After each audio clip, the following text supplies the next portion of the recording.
Oi, tudo bem com vocês? Eu sou a Renata, sejam bem-vindos ao 15 Dias para Ler e no vídeo de hoje nós conversaremos a respeito de alguns livros e de alguns personagens de uma forma mais descontraída, respondendo à book tag Caverna do Dragão. Eu gosto muito dessas tags porque nós podemos relembrar alguns livros favoritos que passaram aqui pelo canal ou até que foram lidos antes que eu tivesse o canal e sobre os quais sempre é tempo de se comentar. Essa tag foi criada pelo Oswaldo Arthur, do canal Olga Rancho. Obrigada por ter me tagueado, Oswaldo. Fiquei bastante feliz pela lembrança. E ela é baseada em personagens de um desenho que foi muito famoso aqui nos anos 80, o Caverna do Dragão. E veja só, eu fui criança nos anos 80 e eu não assistia esse desenho. Porque eu não era muito de televisão quando eu era criança. Aliás, eu não sou até hoje. E quando eu assistia desenho, eu tinha preferência por uns desenhos menos elaborados, assim, comédia pastelão mesmo, sabe? Tipo Tom e Jerry, ou no máximo Animaniacs, né? Caverna do Dragão, falando de forma bem resumida, é um desenho sobre um grupo de jovens que estava num parque de diversões e num certo brinquedo caem numa realidade paralela e tentam sair dela através de muitas aventuras e muita magia também. É claro que apesar de não ter acompanhado o desenho, eu sabia do que se tratava e também já ri bastante dos memes a respeito do Mestre dos Magos, que sempre desaparece quando mais se precisa dele. Apresentado o desenho, especialmente para os mais jovens que não são daquele tempo, vamos às categorias da tag, começando por Hank, o Arqueiro, um personagem que lidera os seus na luta por dias melhores. Eu me lembrei imediatamente da Noego, de As Alegrias da Maternidade, porque ela é realmente notável na condução da família dela por uma vida melhor, e especialmente porque este não é o papel que se espera dela. Ela vem de uma sociedade bastante fechada, poligâmica, em que se espera que a liderança seja exercida pelo marido, não pela mulher. Só que como ela tem um marido de caráter bastante discutível, vamos dizer assim, ela precisa fazer os papéis dela e dele. E, acima de tudo, ela tenta manter essa família unida, coesa e de acordo com os princípios pelos quais ela também foi educada. E ela faz isso numa sociedade em transição, em que estes princípios dela estão sendo constantemente discutidos. Então ela tem uma limitação dentro da própria casa, que é este marido que não corresponde ao papel esperado, e uma limitação social também, que enxerga o modo de vida dela como errado e inadequado. Eu já falei sobre este livro aqui, é uma obra muito bem escrita, é um livro de que eu gosto bastante. Deixarei o link aqui nos cards e também no box de descrição. Segunda categoria, Diana, a Acrobata. Qual livro ele apresentou um personagem com medo de envelhecer? E aqui eu vou copiar o Oswaldo Arthur na escolha de Rosa Ambrósio, de As Horas Nuas, da Lígia Fagundes Telles. Esse personagem está muito fresco na minha memória e acredito que na dele também, que nós lemos esse livro mais ou menos na mesma época. Então, eu ainda estou processando algumas coisas, algumas informações a respeito da Rosa. Ela é uma atriz bastante renomada, com muito sucesso profissional, financeiro também, mas não se pode dizer o mesmo da sua vida pessoal. Ela tenta parecer jovem o tempo todo, tenta se relacionar com homens mais jovens também. Ela tem uma questão bastante delicada com o passar do tempo. Terceira categoria, Eric o Escudeiro, obra com personagem mimado que o irritou profundamente. Frankenstein. Eu me irritei profundamente com o Victor Frankenstein, que também é mimado, ele se enquadra aqui nas duas categorias, que é um médico bastante egoísta que cria um ser vivo e não assume nenhuma consequência da sua criação.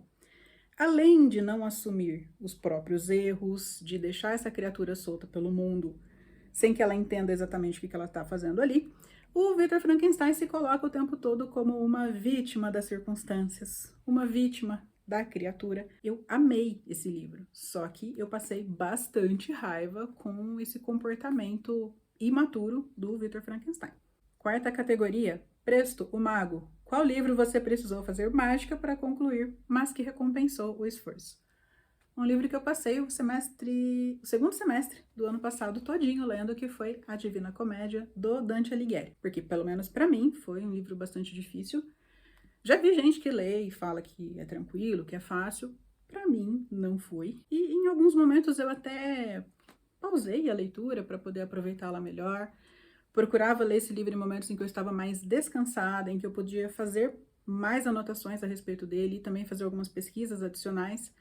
Então foi um livro que me demandou muito tempo, muito esforço, mas, gente, que livro maravilhoso. Quinta pergunta, Sheila Aladina. Um livro que enganou você direitinho com seus mistérios. Eu acho impossível não colocar algum livro da Agatha Christie aqui.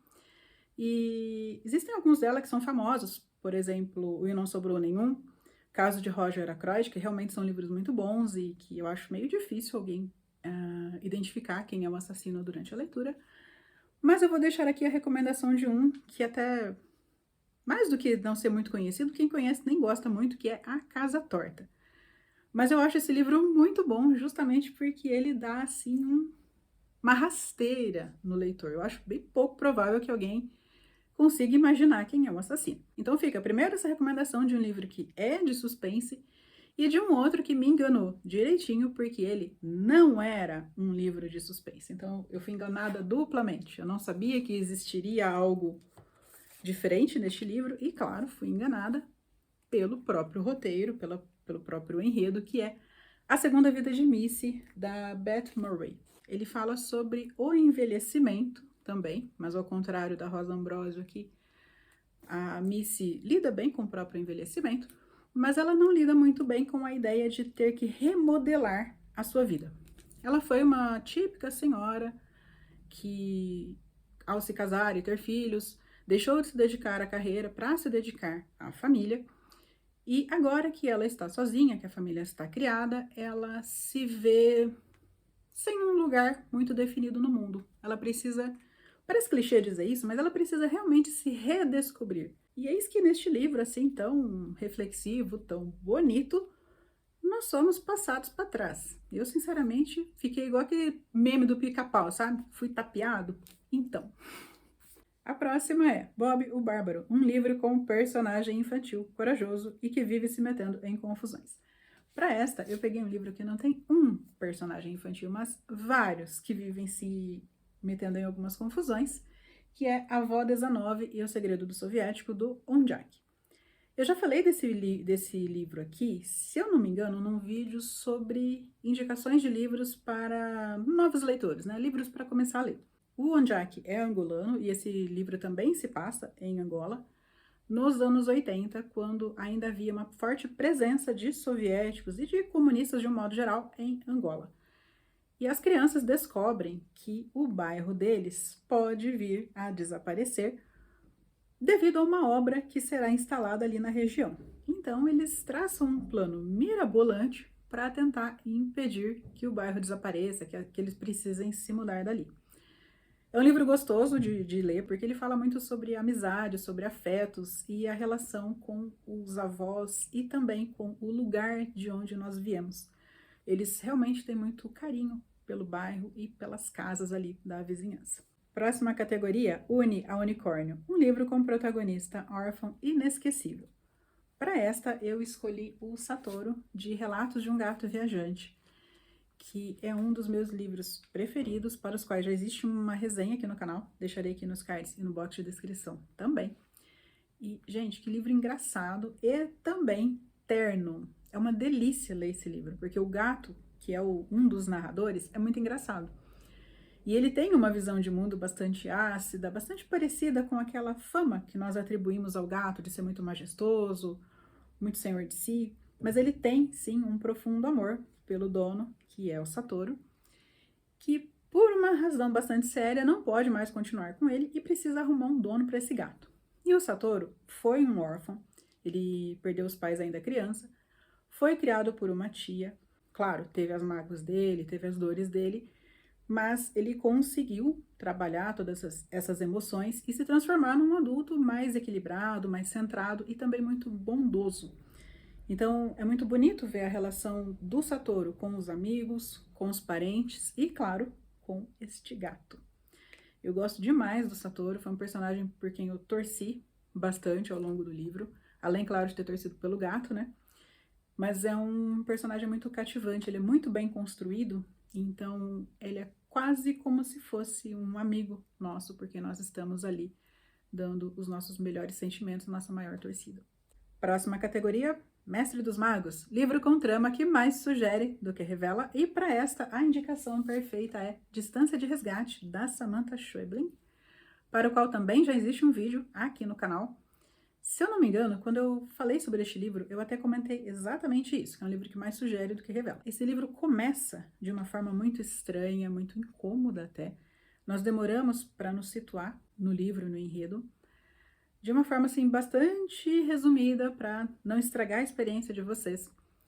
Temos aqui mãe e filha de férias numa região da Argentina e tem alguma coisa muito estranha com aquele lugar. Está acontecendo algo ali que, se nós não prestarmos muita atenção, nós não perceberemos o que é. Então, esse livro exige uma leitura bastante ativa para que você perceba o que é que está acontecendo naquele lugar e que começo de livro esquisito é aquele e quem são aquelas pessoas conversando. E recomendo também que vejam O Fio Invisível, que é a adaptação dele para filme lá na Netflix, que conseguiu captar muito bem esta estranheza e nos entregar estas entrelinhas em cenas de planos de fundo. Foi uma adaptação muito bem feita, muito bem pensada. Próxima pergunta, Te Amar o Dragão. Um livro com um final que fez você cuspir fogo, tamanha a sua decepção. E eu estou decepcionada comigo mesma por perceber que esse livro ainda está aqui e eu não costumo guardar livros que eu detestei, como foi o caso deste aqui, que é Eu Não Sei Quem Você É, da Penny Hancock. Essa aqui é a edição da Tag, mas eu sei que ele também foi comercializado. Esse aqui, gente, sinceramente, me deixou bastante decepcionada. Não é só porque eu não gosto de como a história se conclui, eu não gosto de como se chega a esse resultado. Aqui nós temos uma adolescente que acusa outro adolescente de tê-la estuprado.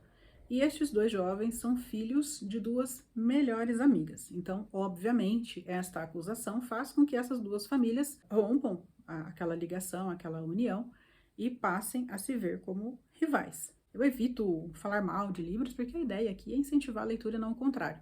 Mas esse aqui foi o pior livro que eu li no ano passado e se eu pudesse desler, eu desleria, sabe? Eu gostaria de voltar no tempo e recuperar as horas que eu perdi lendo isso aqui. Enfim. Próximo livro, Demônio das Sombras, um coadjuvante cujo papel se resume a fofocar, a falar da vida dos outros. É até difícil escolher um personagem, porque eu poderia ter escolhido a família inteira aqui dos Mendonça, de Crônica da Casa Assassinada, do Lúcio Cardoso.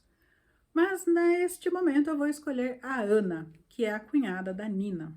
Nina é uma moça carioca, muito moderna, muito bonita também, por quem todos parecem ter a obrigação de se apaixonar, que se casa com o Valdo, um rapaz de uma família muito tradicional, e vai se mudar para esta fazenda e morar ali com a família inteira, né?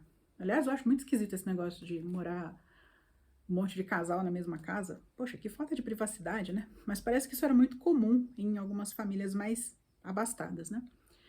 E justamente por morar muita gente junto é que começam os problemas. A Nina incomoda a sociedade toda pelo seu comportamento, pela sua alegria, principalmente porque aquela casa é uma casa triste, é uma casa de gente amargurada e a alegria da Nina perturba o sossego dessa família.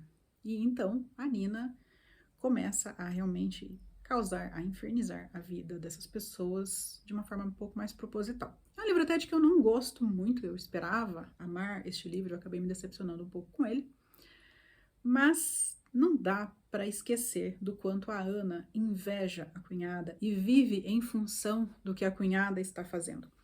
A Ana orbita em torno do que a Nina faz ou deixa de fazer. E ela determina muito da sua ação pela atitude da Nina. E elas são completamente opostas. Se a família toda é amargurada, a amargurada mor é a Ana.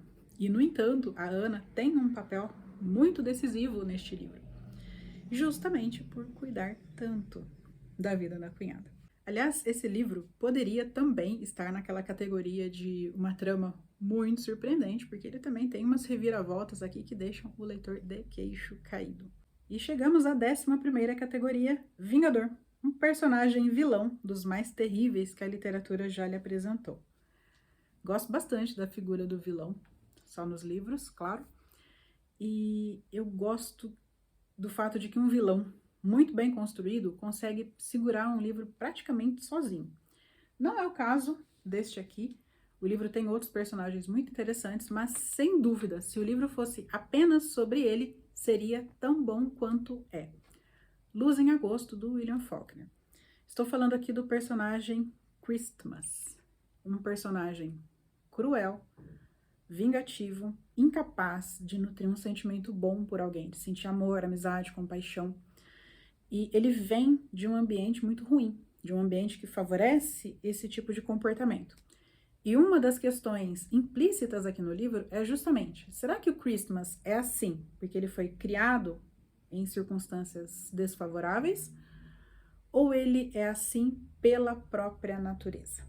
O livro não dá essa resposta, mas fica o questionamento sobre os porquês e a origem de toda a maldade que o Christmas pratica. A exemplo do que falei para outros livros, também já existe um vídeo para Luz em Agosto aqui no canal, um vídeo um tanto longo até, em que eu comento a respeito do enredo, dos enredos, porque tem um outro relativo a outro personagem, mas o nosso foco aqui é o Christmas.